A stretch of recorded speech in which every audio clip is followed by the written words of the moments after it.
இதுதான் எலும்பூட்டி. எலும்புக்கு முட்டி வலி எல்லாத்துக்கும் இதை காய வச்சு பவுட்ரு பண்ணி சாப்பிடலாம்.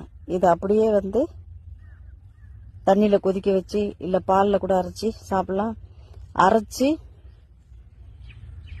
அப்படியே முட்டியில் தடவி விட்டோம்னா அப்படியே முட்டி வலி இடுப்பு வலியெல்லாம் சரியாயிடும்.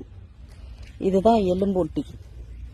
இதனோட இலையை பறித்து இந்த பாருங்க இப்படி வரிச்சு வரிச்சா இருக்கும். இதனோட கிளைகள் வரிச்சு வரிச்சா இருக்கும். எலும்பு ஒட்டி, எலும்பு ஒட்டி. இதை அப்படியே பறித்து கஷாயமாக சாப்பிட்டு வர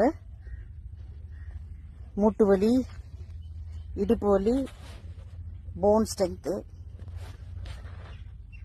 இதை அப்படியே பறித்து சாப்பிட்டோம்னா அப்படியே பறித்து அப்படி சாப்பிட்டோம்னா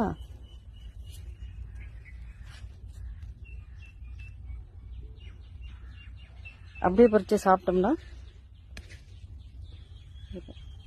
இப்படியே பறிச்சுட்டு